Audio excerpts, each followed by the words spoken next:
ንቃተ ህግ የኢፌዴሪ ፍትህ ሚኒስቴር ከፋና ሚዲያ ኮርፖሬሽን ጋር በመተባበር ለማህበረሰቡ ንቃተ ህግ ይፈጥራል። የአውሮፓ ህብረት ለኢትዮጵያ የወንጀል ፍትህ አስተዳደር ባደረገው የገንዘብ ድጋፍ የቀረበ ዘውትር ሰኞ ረፋድ 5:30 ይቀርባል። ንቃተ ህግ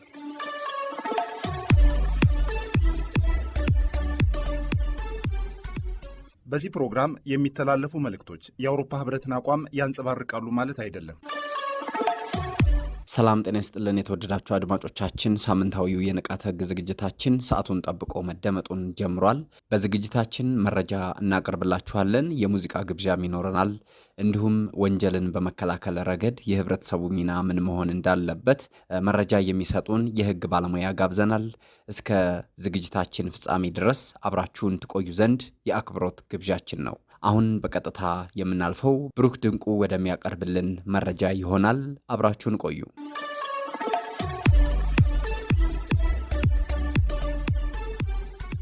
በተሻሻለው የፌዴራል የቤተሰብ ህግ በዝምድና ምክንያት የተከለከሉ ጋብቻዎች። ቤተሰብ የህብረተሰብ መሰረት ነው። ቤተሰብ የሚመሰረትባቸው ሁኔታዎች በኢፌዴሪ ህገ መንግስትና ቤተሰብ ህግ ውስጥ ተደንግገው ይገኛሉ። በተሻሻለው የፌዴራል የቤተሰብ ህግ መሰረት ህጋዊ እውቅና ያላቸው ሁለት አይነት የቤተሰብ መመስረቻ መንገዶች አሉ።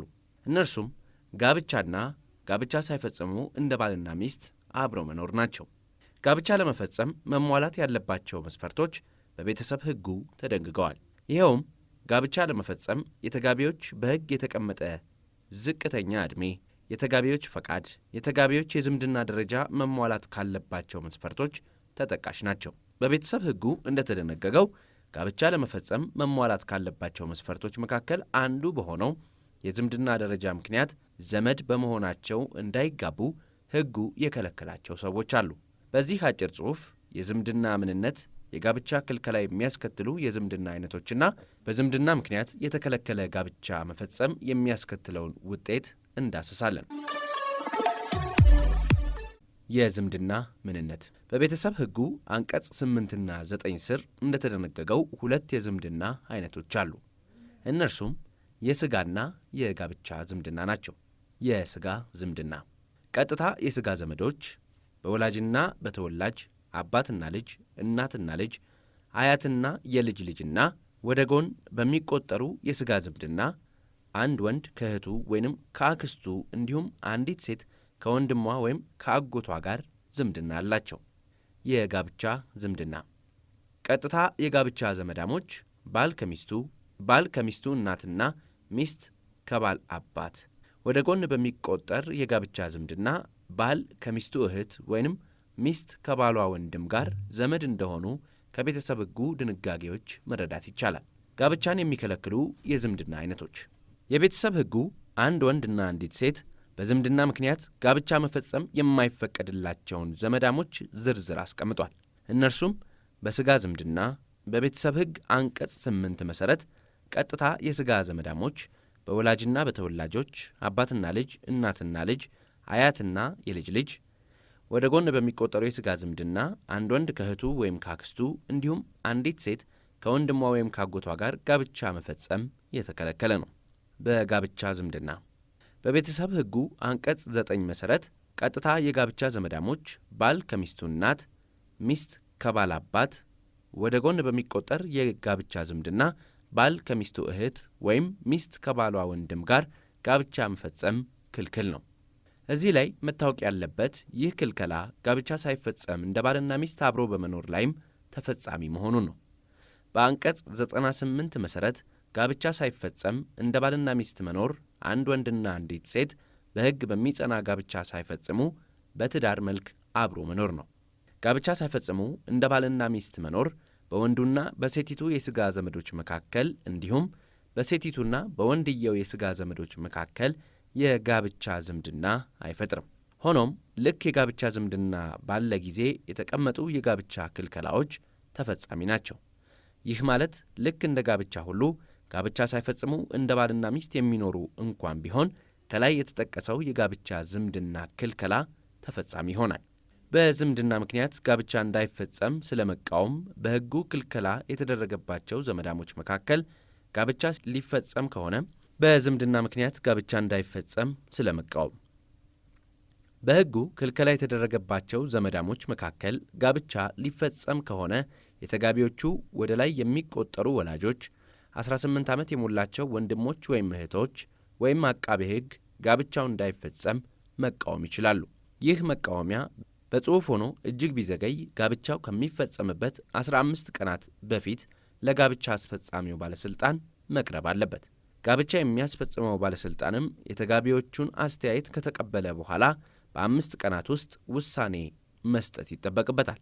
የቀረበውን ተቃውሞ የተቀበለ ከሆነ ለውሳኔው ምክንያት ያደረገውን ጉዳይ ለተጋቢዎቹ በማሳወቅ ጋብቻው እንዳይፈጸም ማድረግ ያለበት ሲሆን ተጋቢዎች በውሳኔው ላይ ለፍርድ ቤት ይግባኝ ማቅረብ ይችላሉ። በዝምድና ምክንያት የተከለከለ ጋብቻ መፈጸም የሚያስከትለው ውጤት በሥጋ ወይንም በጋብቻ ዝምድና ምክንያት ጋብቻ እንዳይፈጸም የተደነገገውን ክልከላ በመተላለፍ የተፈጸመ ጋብቻ በማንኛውም ባለጉዳይ ወይንም በአቃቤ ሕግ ጥያቄ እንዲፈርስ እንደሚደረግ የቤተሰብ ሕጉ አንቀጽ 32 ስር ተደንግጓል። በተጨማሪም በኢፌድሪ የወንጀል ሕግ አንቀጽ 647 ስር እንደተደነገገው ማንም ሰው በሕግ የተከለከለውን ጋብቻ አስቦ የፈጸመ ወይንም ያስፈጸመ ወይም ለዚህ አይነቱ ጋብቻ ምስክር የሆነ ሰው ከ3 ዓመት በማይበልጥ ቀላል እስራት ወይንም ከ5000 ብር በማይበልጥ መቀጮ ይቀጣል። ድርጊቱ የተፈጸመው በቸልተኝነት የሆነ እንደሆነ ደግሞ ከ3 ወር በማይበልጥ ቀላል እስራት ወይንም በመቀጮ ይቀጣል። በአጠቃላይ በተሻሻለው የፌዴራል የቤተሰብ ሕግ በዝምድና ምክንያት የተከለከሉ ጋብቻዎች የተደነገጉ በመሆኑ ጋብቻ ፈጻሚዎችም ሆኑ ጋብቻ አስፈጻሚዎች ጋብቻ ለመፈጸም መሟላት ያለባቸው መስፈርቶች መሟላታቸውን በቅድሚያ ማረጋገጥ ይኖርባቸዋል።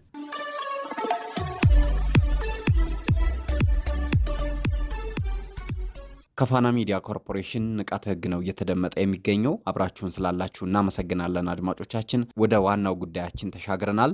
ወንጀልን በመከላከል ረገድ የህብረተሰቡ ሚና ምን መሆን እንዳለበት በቀጣይ የምንመለከተው ጉዳይ ይሆናል። አብራችሁን ቆዩ። በሀገራችንም ሆነ በየትኛውም የዓለማችን ክፍል ወንጀልና የወንጀል ስጋቶች በውልም ሆነ በግለሰብ የአኗኗር መልካም ገጽታ ላይ አሉታዊ ተጽዕኖ እያሳደሩና በሰብአዊ ሀብትና ልማት ላይ ከፍተኛ ጉዳት እያስከተሉ ይገኛሉ።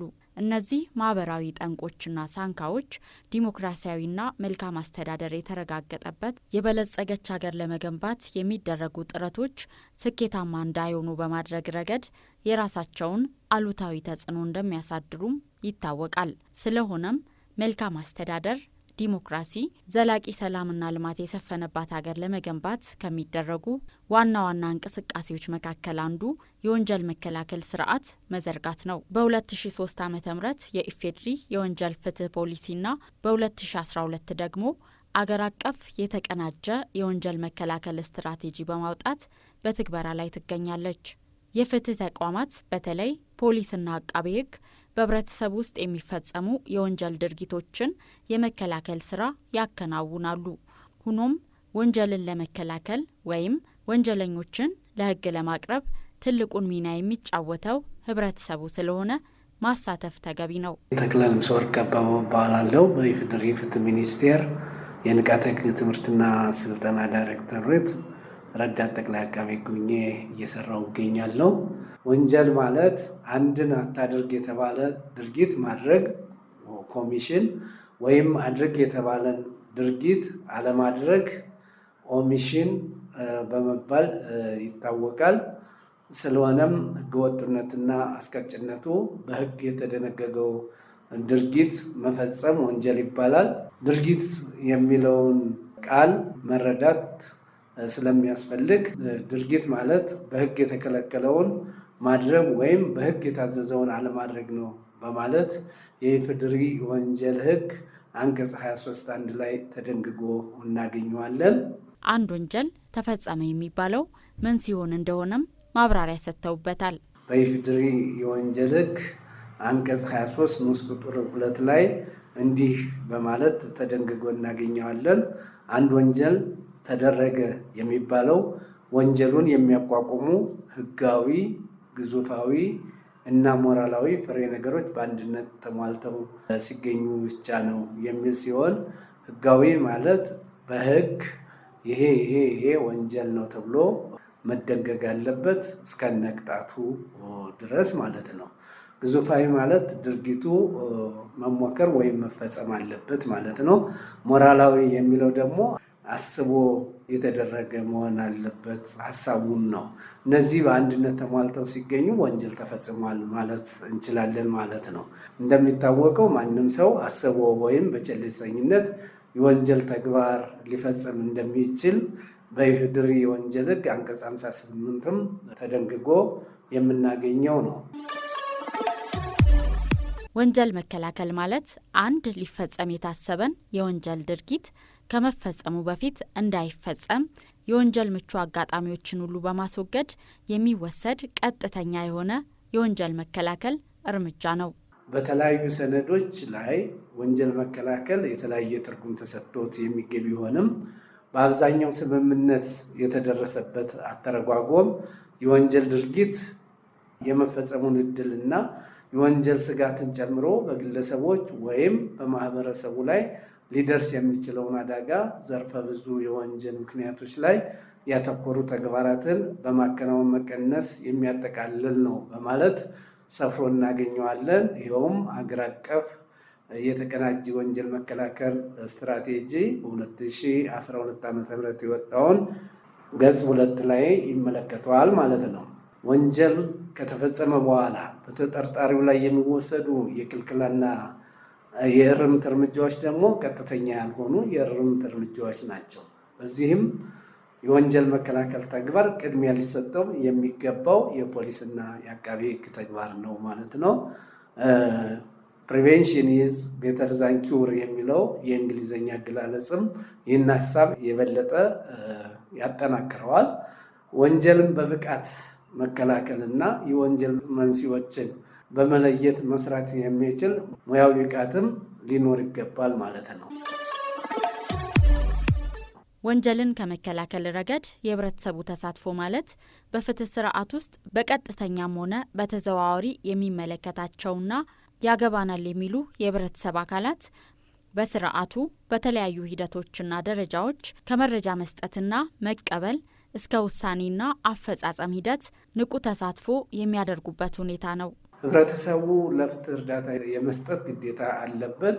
ለፍትህ እርዳታ የሚሰጥባቸው መንገዶችም አንደኛ ጥቆማ በመስጠት፣ ሁለተኛ ምስክር በመሆን፣ ሶስተኛ በሚወጡ ህጎች ላይ ትችት በማቅረብ ነው። ጥቆማ በመስጠት ወንጀልን መከላከል። ስለዚህ ጥቆማ በአካል ቀርቦ ወይም ጠቋሚው ማንነቱን ሳይገለጽ ማቅረብ ይቻላል። ጠቋሚው ማንነቱ ሳይገለጽ የሚጠቆመው የወንጀል ምርመራ የሚጀመረው ጥቆማው ከፍ ያለ የህግ መጣስን የሚመለከት ሆኖ በአካባቢው ሁኔታ የተደገፈና የሚታመን መስሎ ከተገኘ ብቻ ነው። ወንጀል መሰራቱን የሰማ ከሆነ የወንጀል ክስ እንዲቀርብ ወንጀሉን የማሳወቅ ግዴታ አለበት። በዋናነት በተለይ እንግዲህ መብትም የራስም በቀላል ጉዳዮች ላይ በግል አቤቱታ በሚቀርቡ ላይ የራስ ስለሚሆን፣ ነገር ግን በከባድ ወንጀሎች ላይ መሆኑን ልብ ሊሉ ይገባል። በወንጀለኛ መቅጫ ስነ ስርዓት ህግ አንቀጽ 11 ንዑስ ቁጥር 1 እና 2 ላይ ተደንግጎ የምናገኘው ይሆናል። በወንጀል ምስክሮችና ጠቋሚዎች ጥበቃ አዋጅ ቁጥር 699/2003 መሰረት ጠቋሚ ጥበቃ ይደረግለታል። ጥቆማ ማቅረብና ምስክርነት መስጠት ግዴታ መሆኑንም ይኸው አዋጅ አስቀምጧል ማለት ነው። ከዚህ ጋር ተያይዞ ጥቆማ መስጠትም ለፍትህ እርዳታ ከመስጠት አንዱ እንደመሆኑ መጠን፣ ነገር ግን ይህ ሲሰጥ ጥንቃቄ የሚያስፈልገው ነው።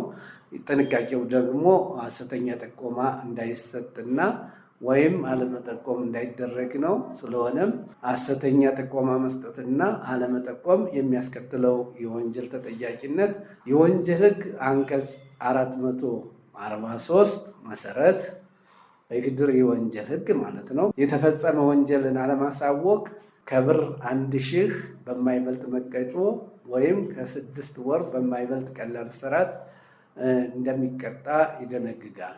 የሙስና ወንጀል አለመጠቆምም እስከ 5 ዓመት በሚደርስ ቀላል እስራትና እስከ ብር 10,000 በሚደርስ መቀጮ ያስቀጣል። ይህንንም የተሻሻለው የፌዴራል የሥነ ምግባርና ጸረ ሙስና ኮሚሽን ማቋቋሚያ ማሻሻያ አዋጅ ቁጥር 883/2007 አንቀጽ 26 እና 27 ንዑስ ቁጥር 8 ላይ ተደንግጎ እናገኘዋለን። የሽብር ወንጀልን አለማሳወቅም ከ1 ዓመት እስከ 3 ዓመት በሚደርስ ጽኑ እስራት የሚያስቀጣ ይሆናል።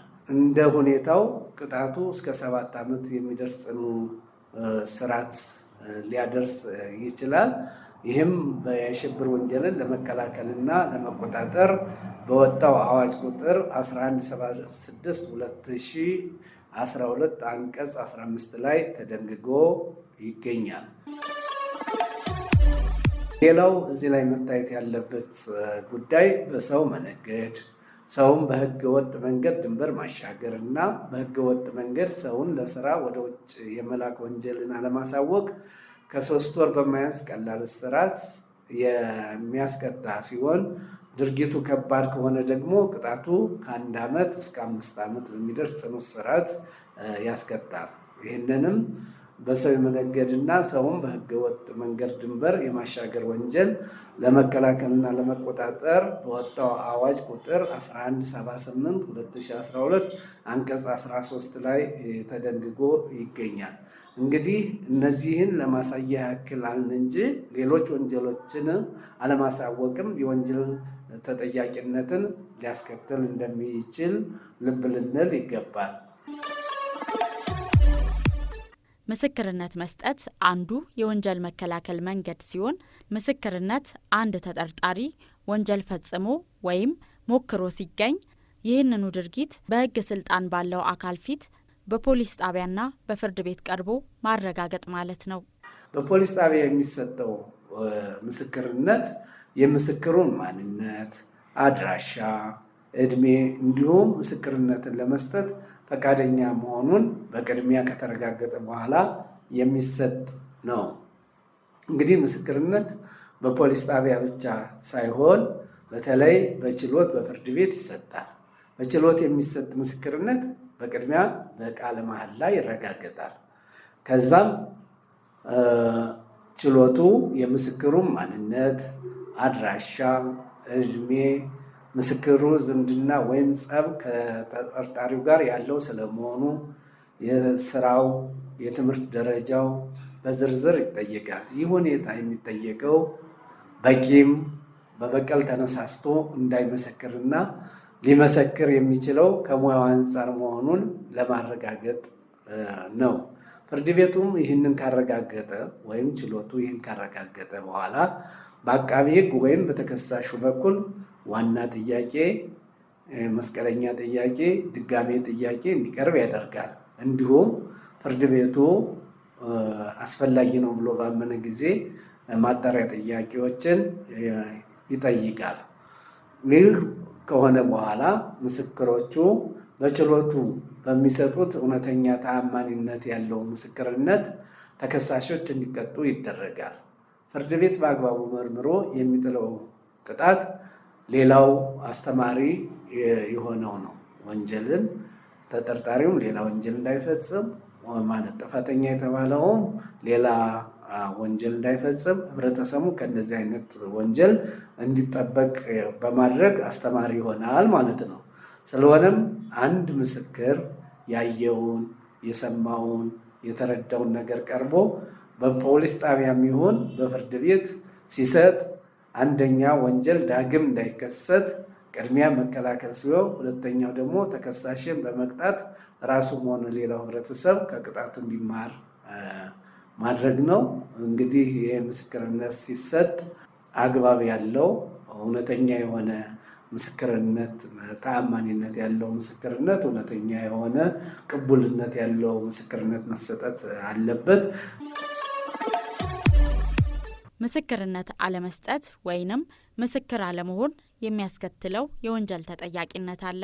በኢፌዴሪ ወንጀል ሕግ አንቀጽ 448 ንዑስ ቁጥር 1 ሀ መሰረት በአቃቤ ሕግ ምስክርነትና በመከላከያ ምስክርነት ተጠርቶ የቀረሰው ከ2 ወር በማይበልጥ ቀላል እስራት ወይም ከ1,000 ብር በማይበልጥ መቀጮ ይቀጣል።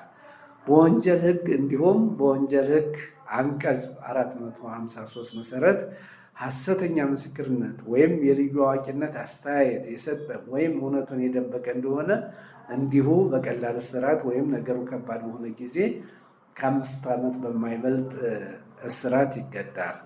ሌላው ሶስተኛው ያየነው ለፍትህ እርዳታ ህብረተሰቡ የሚሰጥበት ጉዳይ በሚወጡ ህጎች ላይ ትችት በማቅረብ ነው። ትችት ማለት ተገቢ የሆነ አስተያየት ማለት ነው።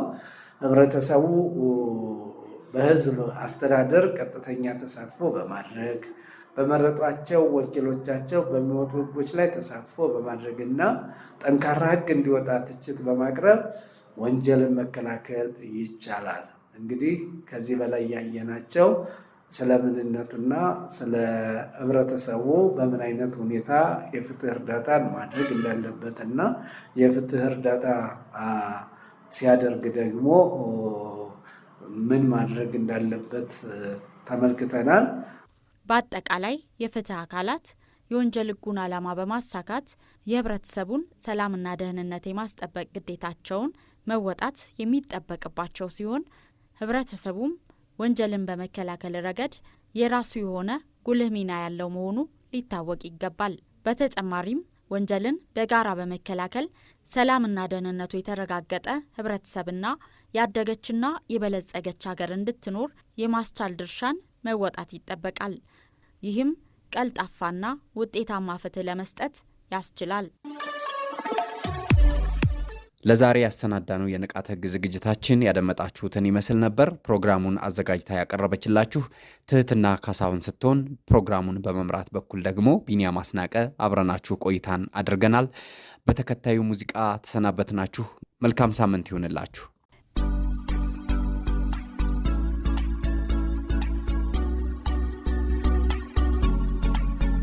ንቃተ ህግ ንቃተ ህግ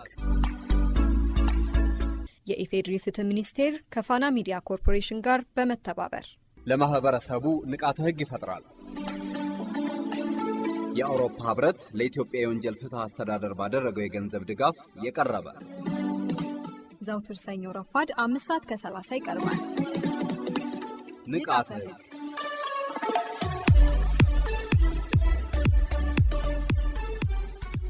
በዚህ ፕሮግራም የሚተላለፉ መልእክቶች የአውሮፓ ህብረትን አቋም ያንጸባርቃሉ ማለት አይደለም።